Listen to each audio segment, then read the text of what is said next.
Vamos a hacer una breve introducción a la visualización de datos, también conocida internamente como visu. ¿Qué es la visualización de datos? ¿En qué consiste la visualización de datos? Es la representación y la presentación de data, o sea, de información, que facilite su comprensión, ¿no? Entonces, tenemos que representarla y presentarla, y tiene que ayudarnos a entender de qué se trata esa información. Entonces, la visualización tiene 4 elementos. Tiene datos, por supuesto. Tenemos que tener algo que queremos mostrar.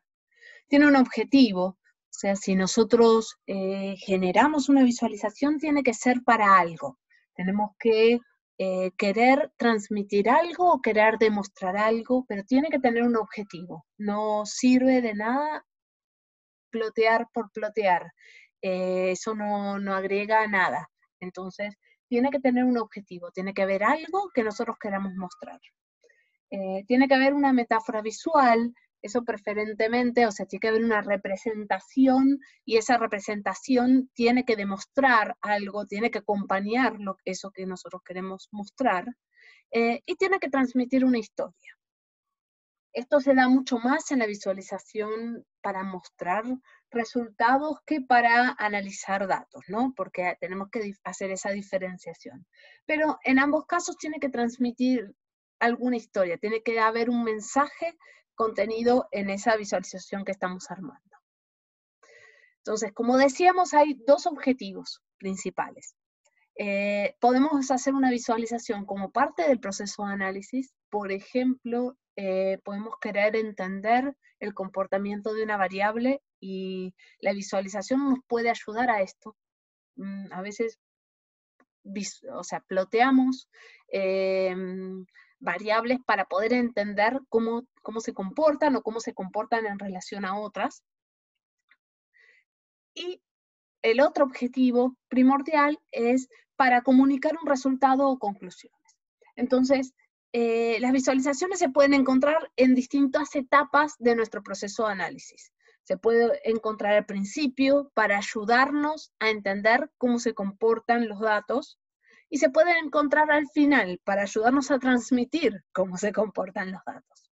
Es importante que las visualizaciones en ambas etapas estén pensadas, ¿no? O sea, en la parte de análisis muchas veces hacemos algunas pruebas para hasta entender cómo se comportan los datos, pero las visualizaciones que nos interesan son esas que transmiten la esencia de los datos y nos permiten llegar a alguna conclusión. Y en la etapa de comunicación, lo importante para nosotros va a ser poder transmitir esas conclusiones a las que llegamos. Entonces, ambas etapas van a tener visualizaciones. Las visualizaciones pueden ser distintas, de distinto tipo, posiblemente sean más enfocadas a un usuario que no tenga conocimientos necesariamente de la estructura de datos o del sistema. La segunda etapa, la parte de conclusión, que sea enfocada a un usuario final, o sea, de los datos muchas veces, y la primera etapa enfocada más a un uso interno, pero no por eso tiene que ser descuidada, ¿no? Entonces, ambas etapas tienen visualizaciones que posiblemente sean distintas, pero son importantes a la par. Entonces, ¿cuáles son los principios básicos? Para empezar, tenemos que pensar que siempre es mejor que sea menos que más, ¿no? O sea, que sea más simple lo que nosotros estamos haciendo antes de correr riesgo de sobrecargarlo. Si nosotros presentamos conceptos simples y no sobretrabajados, va a ser más probable que se pueda transmitir mejor el mensaje que queremos transmitir. Tenemos que pensar cómo va a ser, por qué medio va a ser visualizado. En función de eso, los colores pueden afectar, podemos ciertos colores que se asocian de alguna forma con cosas buenas o con cosas malas. Entonces, la elección del color sí es importante. Tenemos que hacer un buen manejo de planos y que nada tape lo otro, digamos que ninguna información tape la otra.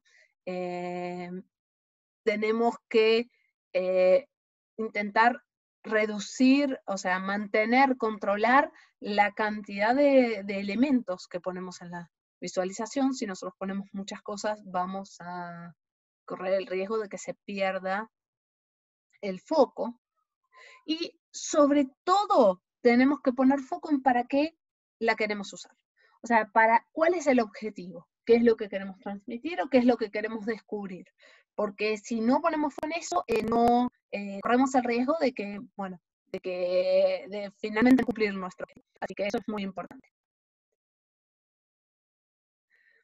Para entender cómo funcionan las visualizaciones, tenemos que entender que tenemos distintos tipos de atributos. Y cada tipo de visualización puede llegar a funcionar bien con uno u otro tipo de atributo. Por ejemplo, si nosotros tenemos atributos continuos, nosotros podemos pensar en un gráfico de línea. Ahora, si nosotros tenemos elementos discretos, con valores discretos, no hace sentido pensar en un gráfico de línea porque no existe una correlación entre esos elementos. Si nosotros, por ejemplo, queremos enumerar cantidades de, no sé, producto en función de un cierto color que tenemos disponibles, de nada sirve un gráfico de línea que vaya de un valor 3 para el amarillo a un valor 8 para el verde, porque no hay ninguna relación entre el amarillo y el verde, ni se tiene que sacar ninguna conclusión en esa secuencia. En cambio, si lo que estamos haciendo es evaluar, no sé, el comportamiento a lo largo del tiempo, el tiempo es continuo y esa transición que da la idea de gráfico de líneas, ahí sí es mucho más importante. Entonces tenemos que pensar qué tipo de gráfico a aplicar según qué sea lo que nosotros queremos mostrar y qué tipo de datos queremos mostrar. Por ejemplo, si nosotros tenemos este ejemplo, es tal vez muy burdo, pero si nosotros tenemos cantidad de chicos de 10 y de 12 años y cuál es la altura, ¿no? En función de los 10 años, la altura promedio, los 12 años, la altura promedio, uno puede decir, bueno, en función de la edad, la altura crece. Y el concepto de crecimiento acá es un concepto válido, porque es verdad, a los 11 años van a tener una altura en medio entre la altura que tenían a los 10 y a los 12. Ahora, si nosotros estamos de alguna forma representando esa misma altura según el género, y nosotros decimos que la altura promedio en los hombres es un poco más alta que en las mujeres, no tiene sentido mostrar un gráfico de líneas, porque nosotros tendríamos que implicar que en función de que se vuelva más hombre, la mujer tal vez crecería, por ejemplo. No hay ninguna interpretación válida para esto y realmente estaría mal, en este caso, usarlo. La elección correcta sería hacer un gráfico de barras. Otro de los principios importantes siempre a tener en cuenta es que los ejes tienen que comenzar en cero, ¿sí? Porque si nosotros cambiamos el eje, cambiamos la proporción que hay entre los elementos que están representados. Entonces, por ejemplo, si nosotros también, con un ejemplo bastante simple, pero si nosotros representamos la altura de una persona con respecto a su hijo, y nosotros cambiamos el eje, la proporción, en este caso la altura del hijo directamente desaparece, pero la proporción que corresponde a la altura del hijo con respecto a la del padre va a verse afectada. Y en las visualizaciones es muy importante que las áreas sean proporcionales a los valores que nosotros queremos representar, porque eso que nos va a dar una idea de cantidad. Si nosotros modificamos eso, vamos a estar alterando las cantidades y modificando el mensaje, que es lo que no queremos lograr. Algunas veces esto se utiliza incluso a favor, ¿no? Nosotros en televisión y en los medios gráficos muchas veces se ven visualizaciones no tan bien logradas, y a veces posiblemente se hagan incluso a conciencia, ¿no? O sea, si nosotros vemos la proporción de acá, digamos, entre estas dos barras, en esta visualización, diríamos que en marzo 27 estamos a 1/3 más o menos del valor que tendremos que tener en marzo 31. Ahora, en realidad, el eje está corrido, ¿no? No empieza, no está empezando en 0, entonces esos 6 millones que están representados para marzo 27 parece mucho menos de lo que es. Esto está hecho muy posiblemente en este caso a propósito, pero en otros casos ha hecho sin querer, pero mal también, ¿no? Entonces tenemos que tener muy en cuenta el efecto que puede generar modificar el eje. Ahora, como en todo hay excepciones, ¿no? O sea, nosotros podemos, a veces cuando tenemos que analizar datos que están muy cercanos, si nosotros los mostramos todos en una escala completa, a veces es necesario hacer un zoom para poder entender cuál es el comportamiento, ¿no? O sea, en este caso, por ejemplo, la región C está en crecimiento, la región B parece que está con una leve caída, la región A tiene subidas y bajadas. Entonces, más allá del concepto general de en dónde están los valores, que están todos comprendidos en cerca entre el 70 y el 90%, sí, en este caso tal vez nos interese hacer un zoom. Pero siempre tenemos que tenerlo en cuenta como visión parcial de la visión general, ¿sí? No tenemos que dejar de pensar que esto es un zoom a los datos y que nuestra escala, por ejemplo, en el ejemplo, arranca desde un 60%. Otro punto importante a la hora de hacer visualizaciones y que muchas veces lleva a confusiones es la diferencia entre un histograma y un gráfico de barras.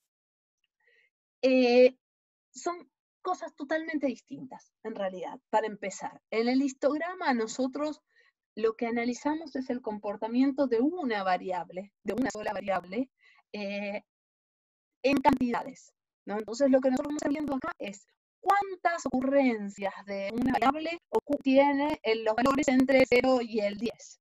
¿Cuántas ocurrencias de esa variable tienen valores entre el 10 y el 20? Lo que vemos es la distribución de valores para una variable específica.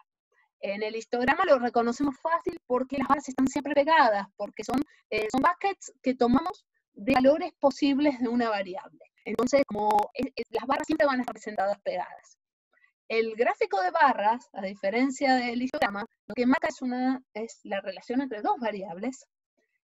Por ejemplo, podría ser, no sé, según ciertos valores de una variable, las cantidades, o según ciertos valores de una variable, como se da otra. O sea,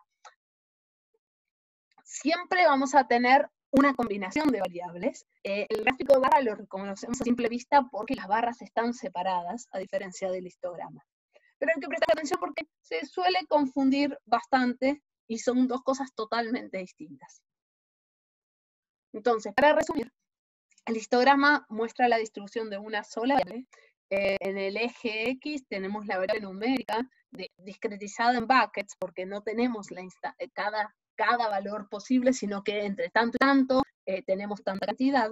En el eje Y tenemos la cantidad de instancias de esos valores que están comprendidos en cada bucket, y no se puede reordenar, porque lo que nosotros estamos marcando es entre el eje, no sé, en valores entre 0 y 5 tenemos 20, entre 5 y 10 tenemos 18, entre 10 y 15 tenemos 23.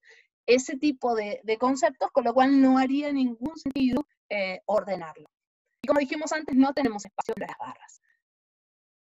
En cambio, cuando trabajamos con un gráfico de barras, lo que estamos haciendo es comparar variables. En el eje X vamos a tener una variable categórica, vamos a tener posibles distintos valores. En el eje Y vamos a tener una variable numérica, por ejemplo, no sé, cantidad de productos según el color. El eje Y podría tener cualquier orden, ¿no? Porque uno podría decir que, no sé, los colores posibles son rojo, verde, azul, amarillo, pero también podríamos listar amarillo, verde, azul y rojo, y el gráfico podría ser igual sentido. A veces uno lo puede ordenar por, no sé, cantidad de productos, pero podría tener distinto orden. Y las barras del gráfico siempre las vamos a encontrar espaciadas, así que eso también es importante. gráficos de torta o los pie charts. Estos no son muy queridos y creo que el ejemplo que está en la presentación explica un poco por qué. La realidad es que suelen ser muy confusos, muy frecuentemente se vuelven difíciles de analizar y realmente es muy difícil darle sentido, ¿no? Nosotros en este caso, por ejemplo, nosotros tenemos, bueno, California claramente tiene más valores, pero después de California no sabemos muy claramente cuál es la diferencia entre Texas y Nueva York, o Florida, entre Nueva York y Florida, y estos son encima los valores grandes. Si nosotros nos metemos a intentar analizar las distribuciones de estos valores, es imposible. Este gráfico en general no ayuda a transmitir ningún mensaje, porque es muy confuso y muy difícil de interpretar. Y encima los colores de por sí no nos transmiten nada tampoco, con lo cual nosotros lo que vemos cuando vemos un gráfico de este tipo es una gran maraña de información en distintos colores que no nos dan no podemos sacar ninguna conclusión de ellos. Así que en general los pie charts, salvo para situaciones muy particulares, tienden a enroscarse en este tipo de presentaciones que no son buenas. Así que hay que usarlos con mucho cuidado. Cuando encima de eso incluimos una presentación 3D de un pie chart, es peor aún. El problema con el 3D es que modifica los porcentajes, ¿no? Modifica las áreas. Y como habíamos dicho antes, nosotros en una visualización, si queremos ser fieles a los datos, necesitamos que las áreas representen el porcentaje real que ocupa cada dato, ¿no? Cada valor tiene que estar bien representado por el área correspondiente. Cuando nosotros hacemos una representación 3D, como cambia la perspectiva, necesariamente ciertos datos se alejan y ciertos datos se acercan. Las áreas que se acercan repentinamente se ven más grandes, las áreas que se alejan se achican, y eso afecta a la proporción de los datos.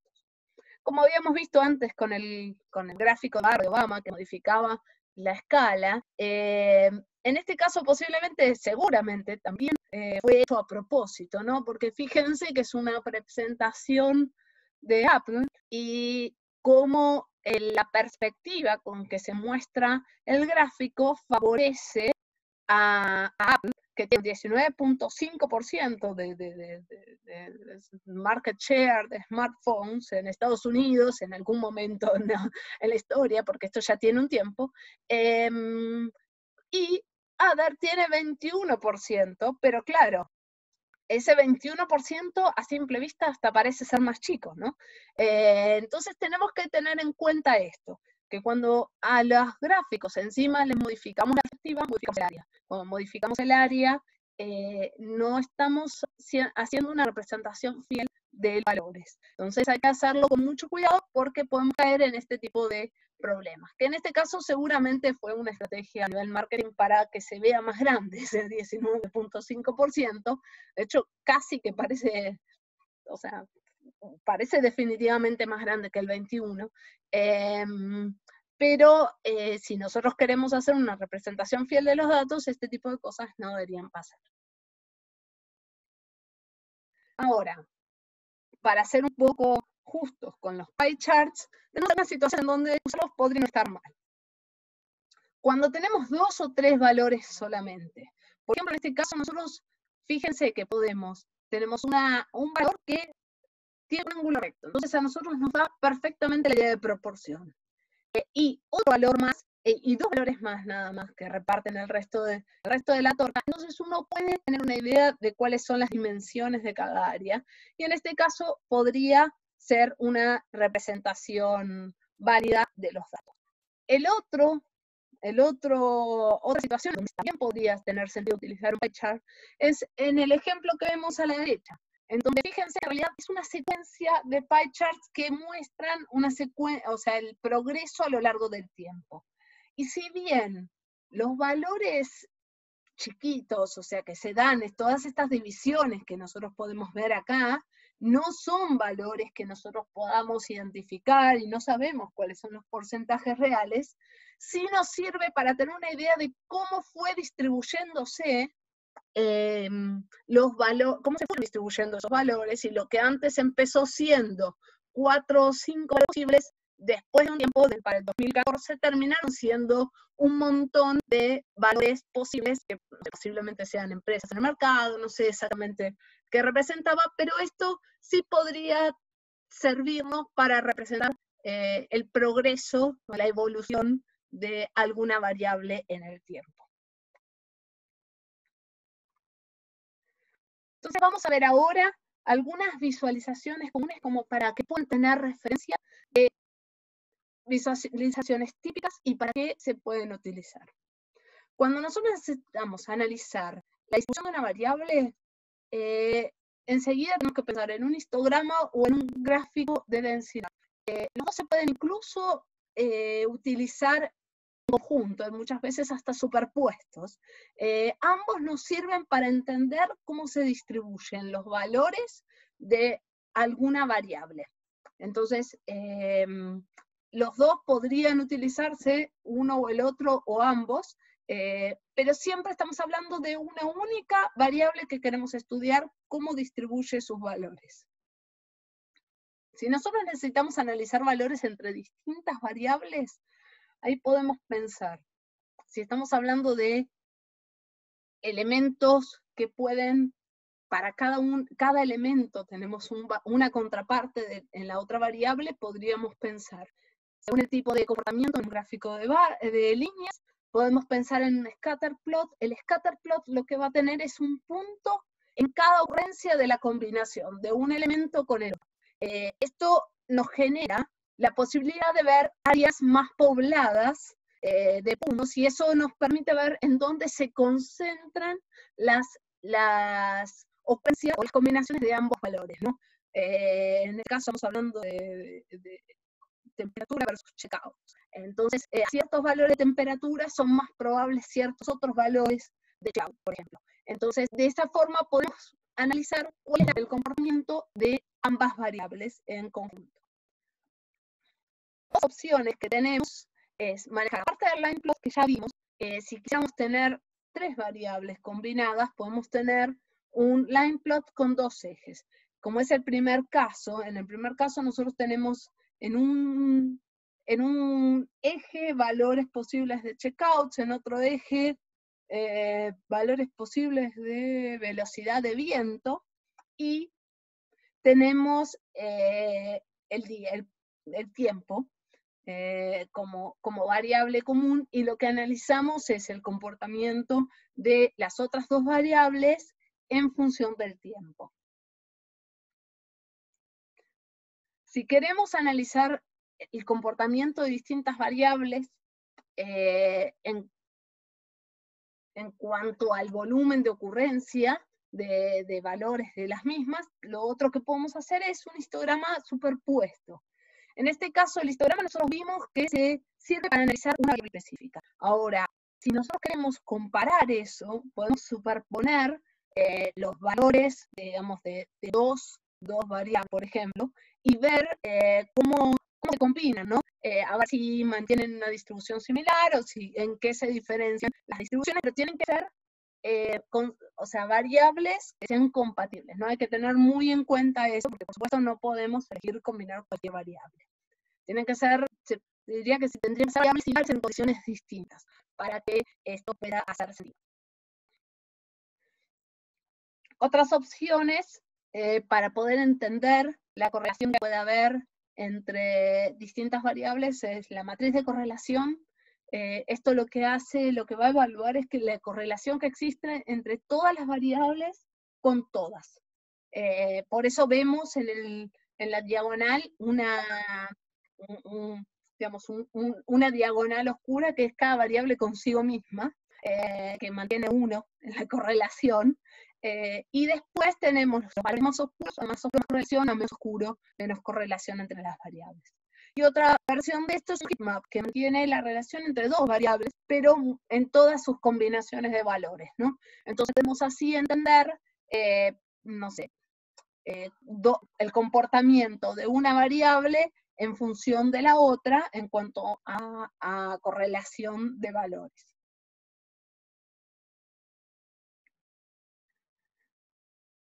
Si queremos comparar grupos, podemos tener, por ejemplo, un bar plot o un stack bar plot.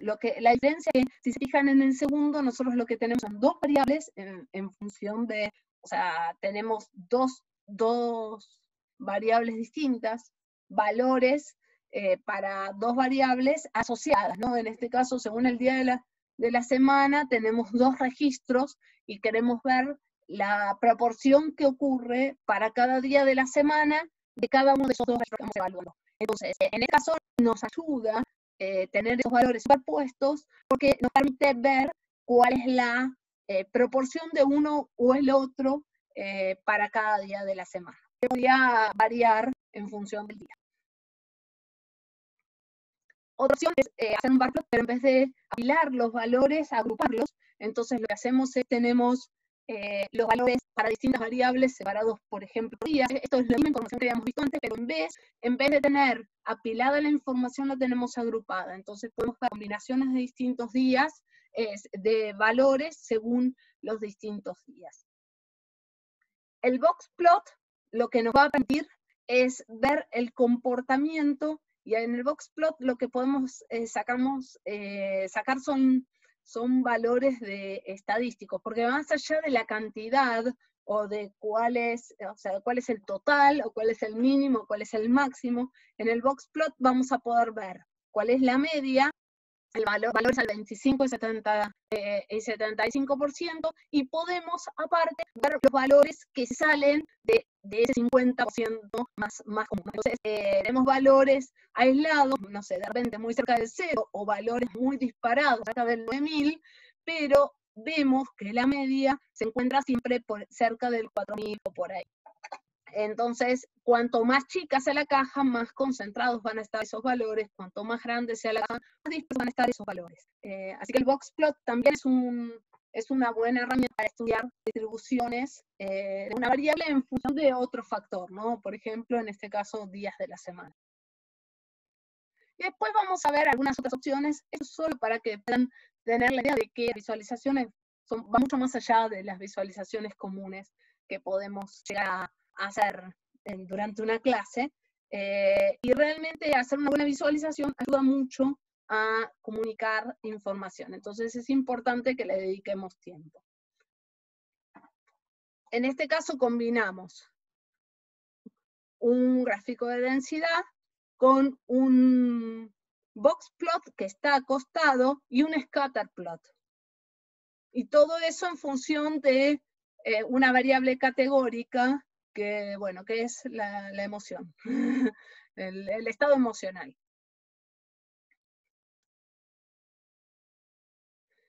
Esta es otra opción este offset es divertido porque nos permite ver distintas opciones de variables. Las combinaciones, no sé, por ejemplo, tenemos películas que pueden ser de action y horror o action y romance. Y tenemos, aparte de eso, tenemos cantidades indicadas. Este gráfico es muy complejo, pero lo importante de esto es que puedan ver cómo más de las visualizaciones comunes que todos podemos tirar, cuando hay que comunicar un concepto, es importante tener, usar un poquito más de creatividad, ¿no? Sobre todo para la segunda etapa. Estas cosas son típicas más de la parte de comunicación de resultados que de la parte de análisis, ¿no? La parte de análisis uno analiza distribuciones, combinaciones, hace un gráfico de densidad, o puede hacer algún tipo de gráfico para poder entender la correlación entre variables. Este tipo de gráficos que estamos viendo ahora son son más para la segunda etapa, en donde vamos a tener que pensar una forma creativa de comunicar alguna conclusión. Acá tenemos para cada uno de los puntos, en vez de tener un scatter plot, cada punto, como si fuera un scatter plot, va a tener un tamaño distinto en función del volumen que tiene, y a su vez está particionado, y esa partición nos da otra información adicional. Fíjense que acá tenemos dos variables en cada eje, aparte tenemos la variable cantidad, volumen, que la da el tamaño, y aparte tenemos la variable indicada por colores. Así que estamos representando 4 cosas en un mismo plot. Esta es una combinación de tree map y chart. El tree map lo que hace es particionar un área en función de categorías y subcategorías. Entonces, en este caso, en esta combinación, lo que se hace es particionar cada barra del bar chart como si fuera un tree map. Lo cual nos permite analizar por un lado los volúmenes y por otro, para comparar según años, por ejemplo, en este ejemplo, y aparte la composición de ese volumen, cómo se da según categorías y subcategorías.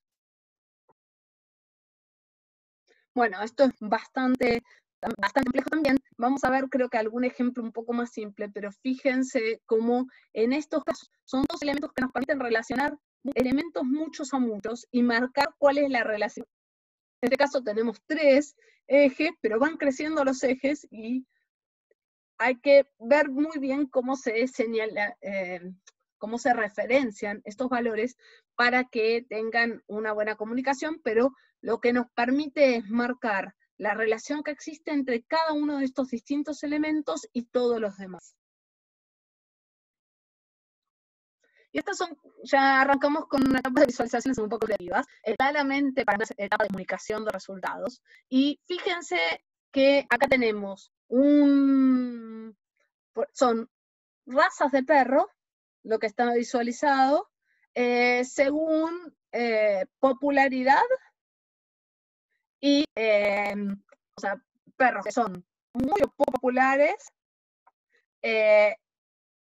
codiciados o no codiciados, ¿no? Entonces, tenemos acá perros que son, en el eje X, cuanto menor sea el valor, cuanto más a la izquierda son perros que realmente son perros que no tienen muchas capacidades, y cuanto más cercano al eje X sea el valor en el eje Y, son perros que son muy poco populares.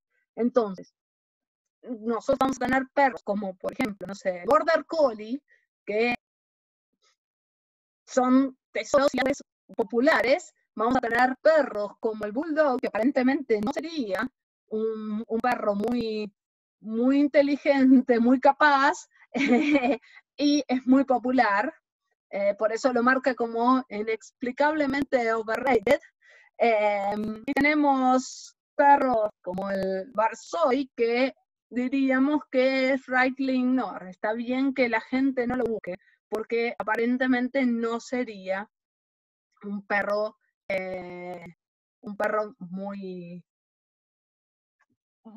una raza con muchas habilidades. Entonces, y depende de tipo de categoría, aparte marca acá arriba distintas opciones, según para donde esté mirando, también comunica distintas cosas. A ver. Es una combinación de precio, inteligencia, costo de mantenimiento, cuánto come, hay un montón de combinaciones puestas, pero esta es una visualización súper linda porque cualquier persona, aún no entendiendo mucho de perros, podría tranquilamente sacar conclusiones o analizar razas para el objetivo es cumplido. Acá tenemos comparaciones de distintas plantaciones. Tenemos comparaciones en función de cuáles son las más plantadas, cuánto fecundan, cuáles son más populares y cuáles nos dan más revenue. Por ejemplo, el cannabis parece ser la que más revenue da, pero claramente no es tan popular en cuanto a plantación, ni tampoco apenas aparece dentro de las más plantadas, ¿no? Pues bueno, pues no se puede. Pero bueno, esto también nos permite comparar distintas, o sea, la caña de azúcar, por ejemplo, es popular, aparentemente es fácil, pero no nos da tanto, obviamente, porque como es popular, se consigue, o sea, es algo que es popular y se puede plantar fácil, entonces no es algo que nos dé tanto revenue.